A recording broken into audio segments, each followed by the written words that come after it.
I'm very happy to be here.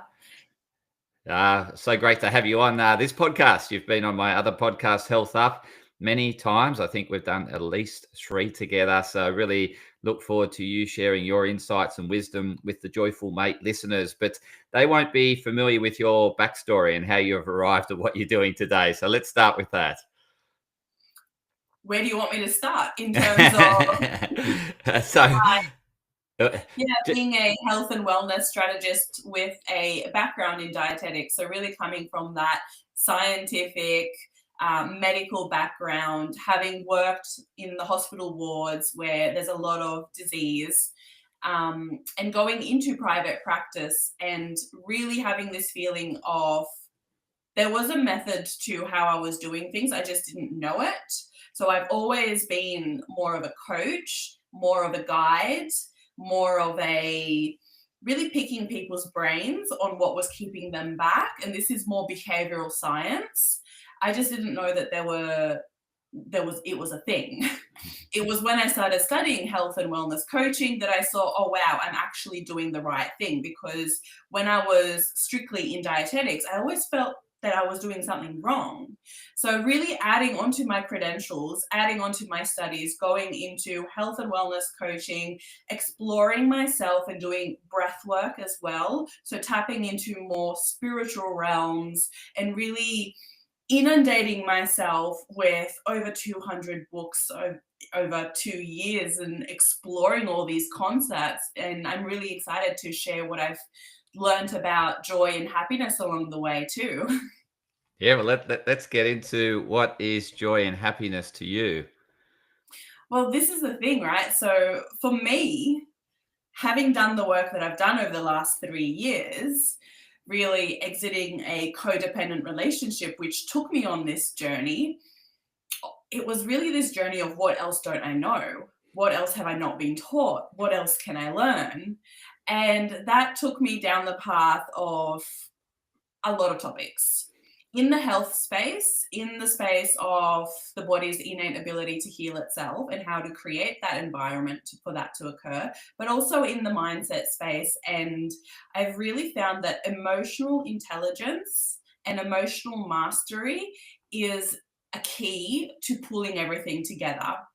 And joy and happiness being part of that as well. And I really want to differentiate between the two because my research and my personal belief, again, my personal beliefs are based on my research. Everything that I've read, everything that I've experienced, the teachers that I've had, the guides that I've had, the coaches that I've had as well, self-exploring myself. This is how I formed my own beliefs. But there are definitely people that I look up to in this area that I'll be mentioning as well. So looking at the frequency of emotions, joy is actually higher than happiness, slightly higher. So I actually have the numbers here. Happiness sits at about 432 hertz, whereas joy is 540. It's that level up. Now, what is the difference? Personally, I've read Solve for Happy by Mo, I'm going to butcher his name, I'm so sorry, Mo Gaudat, and Dr. Daniel Amen, You Happier. So there's these really 2 different concepts about happiness. So Mo Gaudat in Solve for Happy talks about happiness being related to happenings, a really easy way to remember it. So it's really our own perception of, is this happening something that I want? Is this a good happening or is this a bad happening? Am I at peace with the happenings in my life? Now, again, this comes back to meaning making.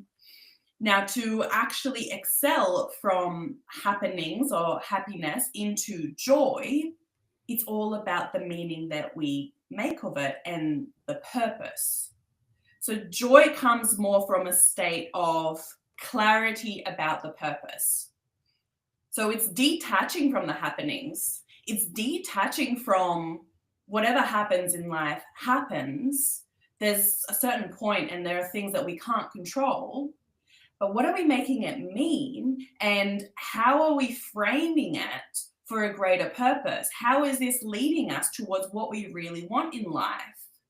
So that's what I found with his perspective on it. And also he highlights that positive emotions are in the present. And I think that joy is more present than happiness. Coming back to happiness and happenings and things that have already happened, it's more of a past tense, whereas joy, I see joy as really playful. I feel joy when I'm just staring at the clouds, when I'm just in the moment, when I find a ladybug in my iceberg lettuce, when I find a four-leaf clover. I'm really present in the moment. That's joy to me. And then Dr. Daniel Amen in You Happier, he highlights that there is nothing more important than the quality of decisions that we make. And the quality of our decisions is reflected in the quality of our physical brain. So how well we take care of ourselves and our brain. So coming back to physical health and brain health. So the foods that we eat, but also what we expose ourselves to. And he actually shares these principles of neuroscience teaches us that better decisions are made when you know what you want. Start to notice the crossover here. Joy, being really clear about purpose. And then neuroscience teaches us that better decisions are made when you know what you want. That's a different way of saying purpose. Clarity. Where are you headed? What is your vision? Then also balancing your blood sugar levels. We all know about the hangry state. We want to balance our blood sugar levels and keep our physical body actually moving forward towards our vision. Managing stress as well. So managing stress, and I want to highlight there's a difference between managing stress and dealing with the stressor. So you can manage your stress and you can go through the stress cycle, that emotion of stress, and release the stress without actually dealing with the stressor, whether that is a thing or a person or a circumstance. We can put that on hold whilst we actually support the body to go through the stress cycle and that emotion cycle and let go of it. Also, he highlights exercise, which improves our cognition and supports neuroplasticity. And he also talks about protecting our decisions using HALT. So never allow yourself to get too hungry, too angry, too lonely, or too tired, I believe the last one was. You start to notice the crossovers between the two books and the two kind of theories of health and happiness and joy. Joy being that little bit higher, definitely. And also, I really like the SPIRE model. So these are kind of the three books and the three models that I've based my perception of happiness on. And the SPIRE model, it says that we achieve happiness indirectly through spiritual health, so actively working on our spiritual health, our physical health, our intellectual health, relational, and emotional. And again, there's a huge crossover because if you're talking about spiritual health, you're talking about purpose. You're talking about vision and clarity and service. If you're talking about physical health, you're talking about brain health. And intellectual is all about choices, making decisions. Relational health, well, this is all about leaning into discomfort and learning how to co-create and collaborate and looking at conflict as an opportunity to connect. And emotional health, I truly believe emotional health, and we're talking about happiness and joy, emotional health, emotional mastery and intelligence, it's reconnecting with your body and your intuition, because this is something that we had as children, but over time, because there's so much noise in society, we cut it off and we really we dissociate. When we don't have the tools to actually process really big emotions at young ages, we dissociate from our body because it's a protective mechanism. So slowly, this whole journey of finding ourselves again is relearning and remembering.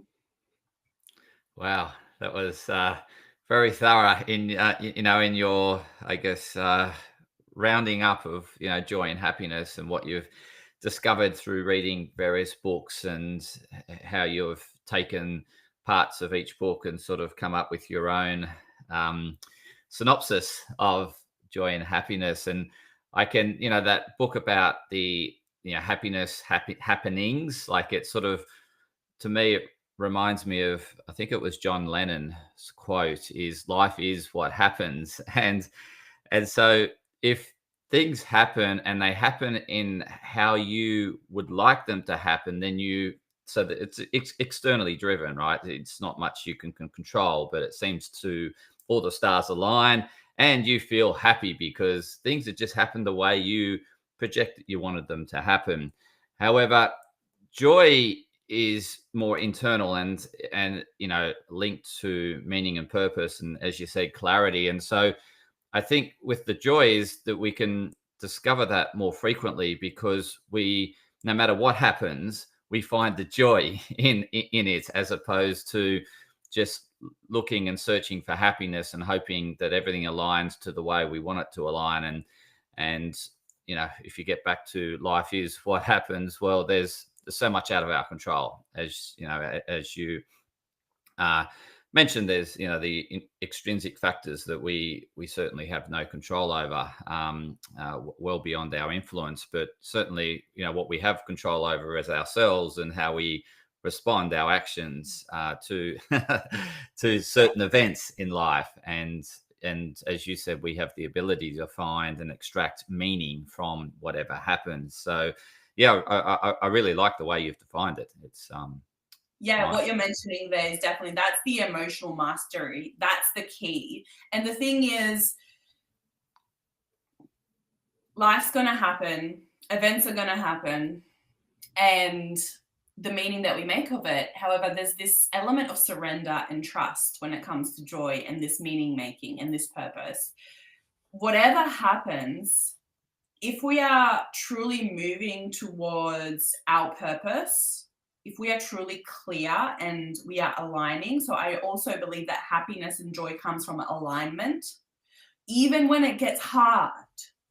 Like, there are so many things in my life that have not been easy. It has not been easy to go through explant surgery. It has not been easy to exit that codependent relationship when that was everything that I knew. But I had this underlying drive, purpose, and clarity towards what I was going towards, and it was a realignment. I'd strayed off path, and this was me realigning. And even though it was hard and difficult and not easy, I was still happy and joyful to be getting back in alignment, because I was feeling closer and closer towards the version of me that I want to become. And to this day, it's the same. And my understanding of it just keeps expanding, the same way that my ability to hold emotion has expanded. So, really, there's this real sense of peace and joy, as well as all of the sadness and grief. I can have both at the same time. Things can be happening that I maybe don't perceive as good, but again, that's just the meaning that I'm giving it. I still believe that I'm in alignment. I'm going towards what I want, and everything that is not meant for me is just going to fall away. Even if it's hard at times, even if I get heartbroken along the way, I'm still trusting and moving towards what I want. Yeah, and I think as you've reflected back on that codependent relationship and how it's directed you back to being the authentic self, and like you can see how it's really served you to get back to your most aligned version of you, which is maybe that was why you got into that relationship, was to drive you back to discovering you and loving yourself. Yeah. Thank you. And authenticity is a whole nother story. Authenticity research has showed that its frequency is 400 times stronger than love, and love is above joy. Like, I really encourage the listeners to just look up the emotional frequency chart and have a look at where you sit. And of course, life is dynamic and we're going to go in and out. But I have also learnt through my breathwork journey. There's something in breathwork, there's this point where you have oxygenated the body so much in your breathing that you get to a point where it looks like you've stopped breathing. Now, I'm not really sure scientifically what happens. We need more research when it comes to breath work. However, there's this point where the body is completely still and it is a state of bliss and oneness. And a lot of people say this is where they meet God or spirit, higher self, we'll call it what you want. But it is this state of complete calm and peace and bliss. And they call it point zero or 0 point.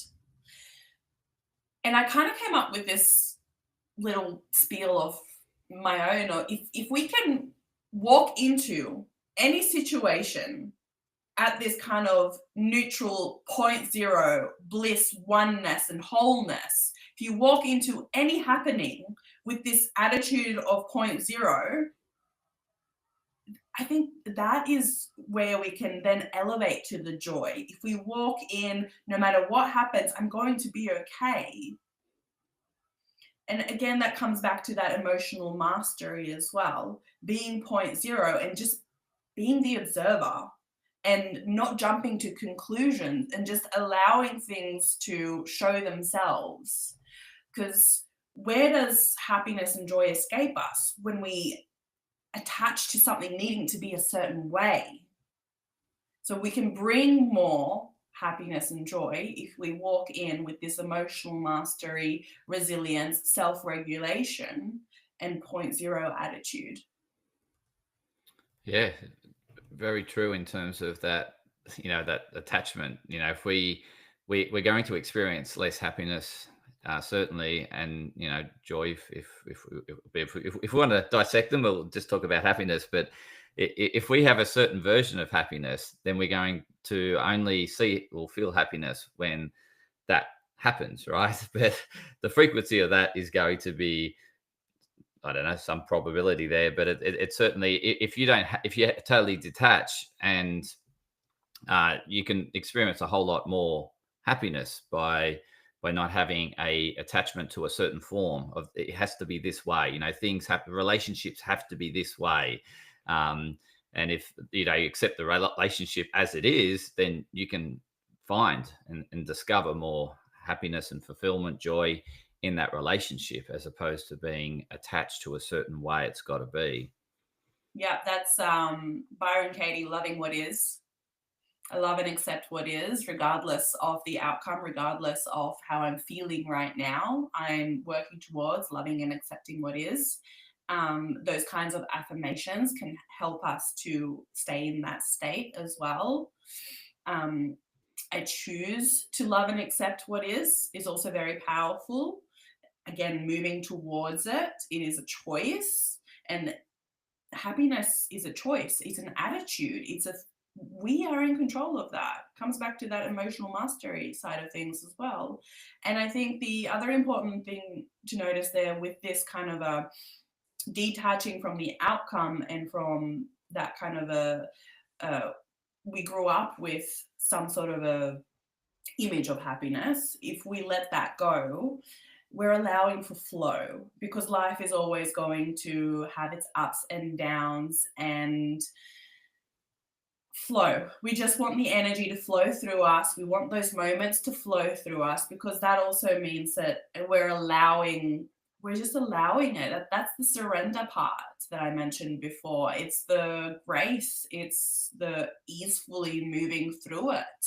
Even if it's grief, we can gracefully move through grief and feel it, and then find joy again and feel joy at the same time as well.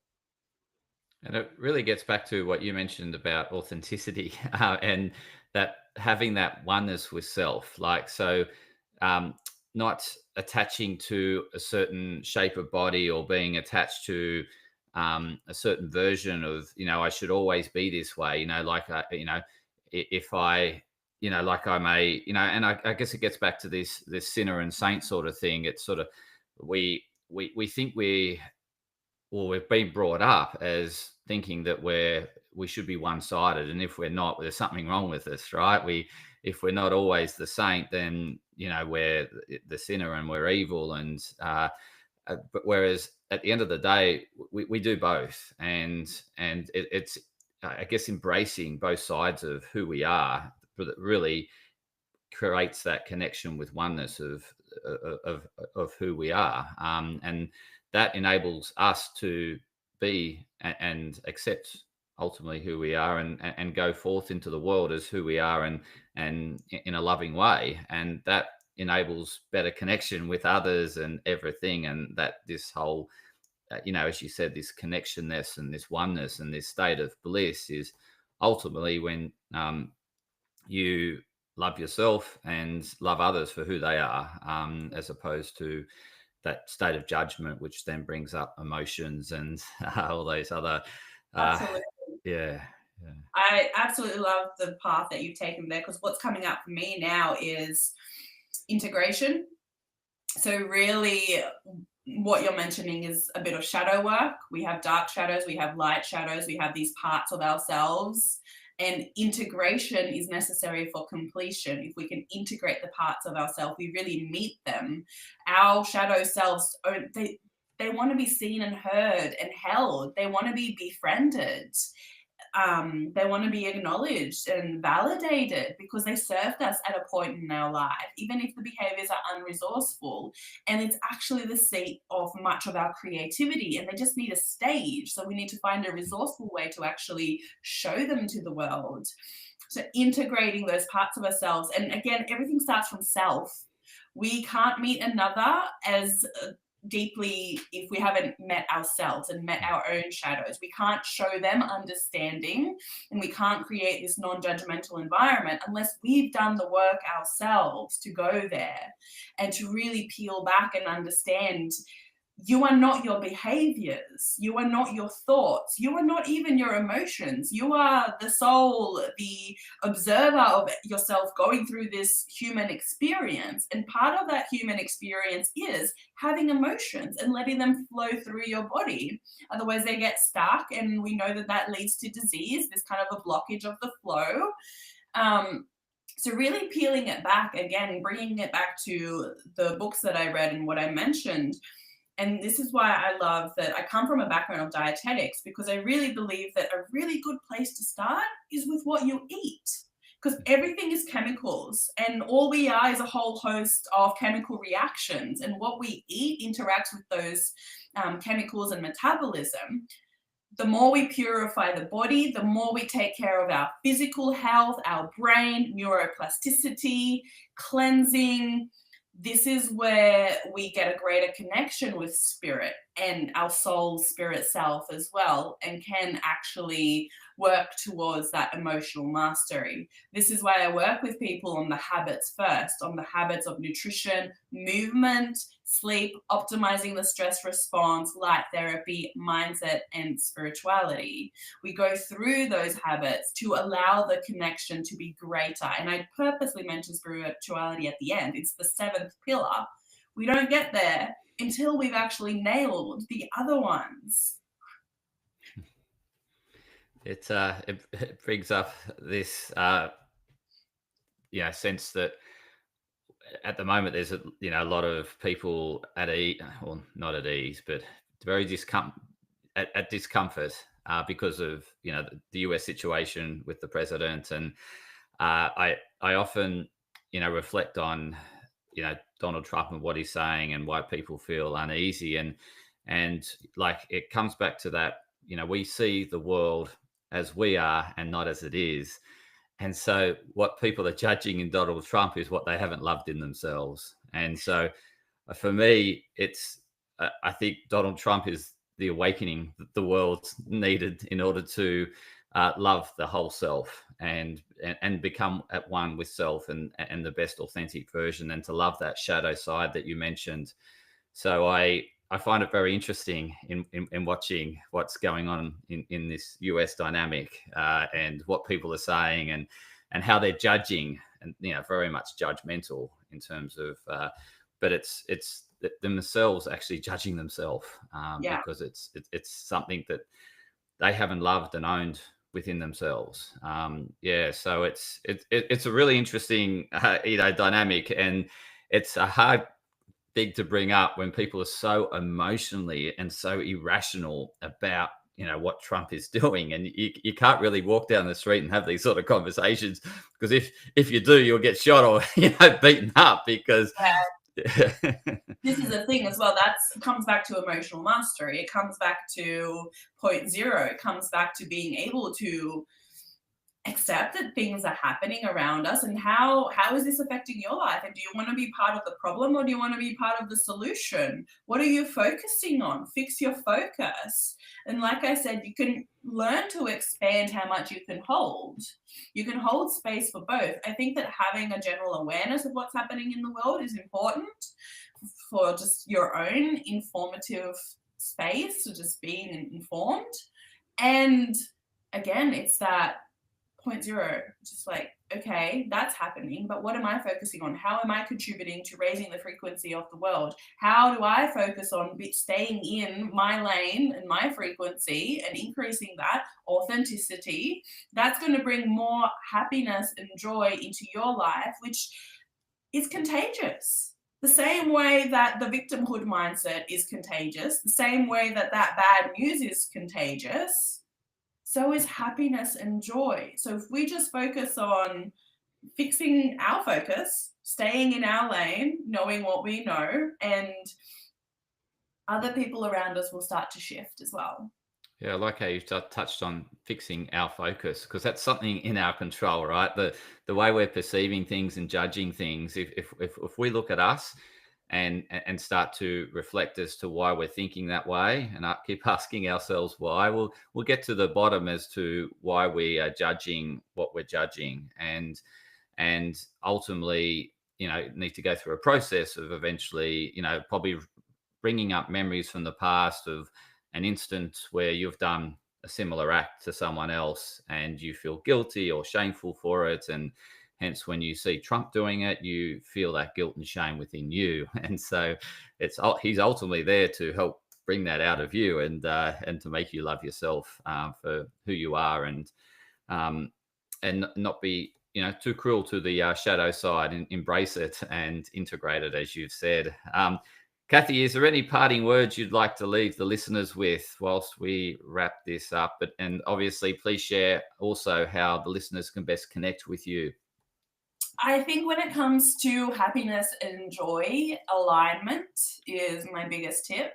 Aligning yourself with what you want to achieve. So again, peel it back even more. You need to have a clear vision. Where are you headed? What do you want to create in your life? What is your purpose in this season? It might not be for the rest of your life, but maybe for the next 3 years of your life. What are you really working towards? What is that clear vision? What do you want to feel more of? So getting to know your values so that you can start to take actions in that direction, and making sure that you're staying on path. And then coming back, recalibrating. If you sway, recalibrating. So really aligning yourself with your values is going to lead to more happiness and joy as you start to get there. Yeah. Fantastic. And please share with the listeners as to how they can connect with you. So Instagram, Kathy Ozakovic, Kathy O, and New Fit Wellness is my company. You can send me an email, contact me through my DMs, that's fine as well, or on Facebook. And I just want to say thank you once again, Kathy, for coming on the show and sharing your insights and wisdoms on happiness, joy, and fulfillment. And to the listeners, please share it with others that you believe could benefit from Kathy's insights. We would love to get this message far and wide to raise the frequency of society and take us to a higher level of joy, love authenticity. So let's go up the ladder, up the frequency. Thank you, Kathy. Thank you.